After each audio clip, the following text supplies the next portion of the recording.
guys, this is Lewis. Welcome to another one of Business Admiral's Business KOL video series. Right here, I have Farrell and Dr. Craig from Orchan Consulting Asia. So if you guys could kindly tell us, what do you guys do actually? Okay, Orchan's a boutique public relations agency. We get involved in PR, we also do branding and training for senior managers. When did you guys actually start Orchan Consulting, and how have you guys come so far from the start? Well, Orchan's been around for 9 years. It actually started, Farrell and I have known each other for a lot longer than that. And I'd been talking to him for some time about, hey, give up your job and start on your own. And one day he phoned me up and he's like, oh, I quit. Are you ready? And I'm like, what?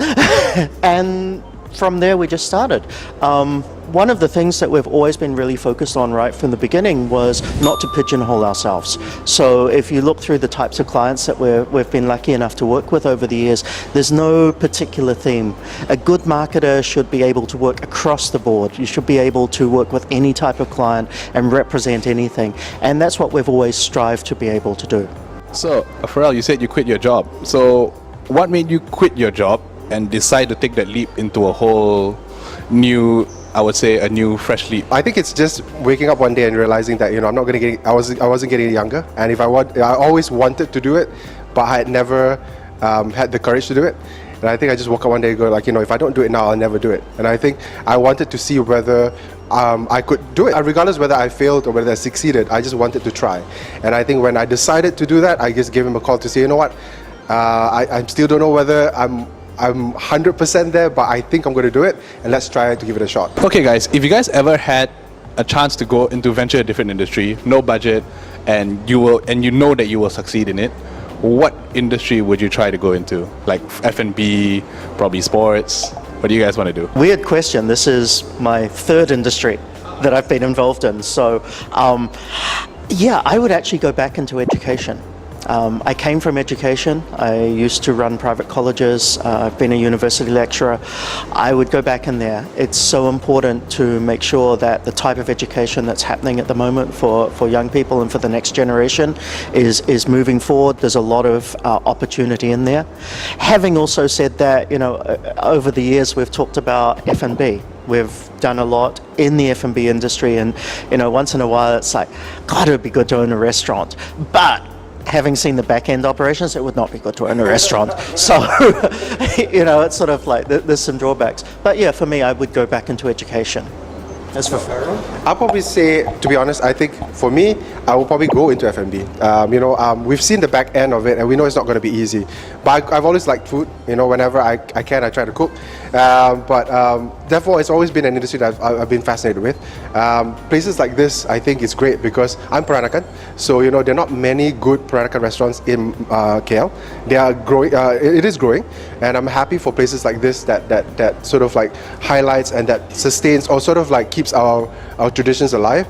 But if I had a choice, I would probably want to do, if I were to get into F&B, I would try to tap into a bit of my heritage, and try to make it a bit newer. I don't know, I wouldn't want to use the word contemporary, but find a way to bridge between the old and the new, and encourage people to sort of like, not embrace the past in order to sort of like, embrace the past, and just to sort of like see how they both work together, hopefully seamlessly, and cater to a younger generation. Well, I know I can definitely not do the F&B industry. I'll probably finish the food before it even reaches out of the kitchen.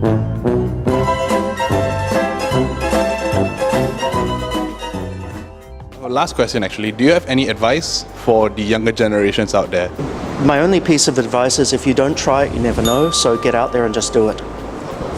Yeah, and I think besides giving it a shot, I think you have to understand that for a lot of things take time, and regardless of whether finding that niche for a long time, are people that we meet. Sometimes they're 24, 25, and they've not found that thing that they love. I'm like, keep on trying. I think once you try and you explore and you find that thing that you enjoy doing, not only will you, you have the passion is going to be there, and you're going to be very good at it. And I think a lot of people, we've always told this to our staff and to interns that we meet, is the fact that a lot of people are always so worried about like, hey, my friend at this age is doing well or doing something, and I'm not there yet. But our advice to them is that life is a journey, it's not a destination. You start You start at a different time, you're going to end at a different time. Your industries are very, very different. And I think, and a lot of people are always so worried about, do I have what it takes? But you will never know unless you try. And I think once you find every single person is a brand, right? You find that little thing that makes you uniquely you, your USP, you hone on it, you work at it. Of course, you have to be smart and and diligent, and you will succeed. So my only advice to them is that when you keep on finding it until it sort of like speaks to you, that you hone at it, work hard, and I think you're going to be successful. That's basically my advice. That's actually really great advice from both of you.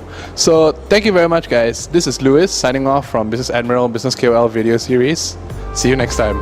Bye, guys.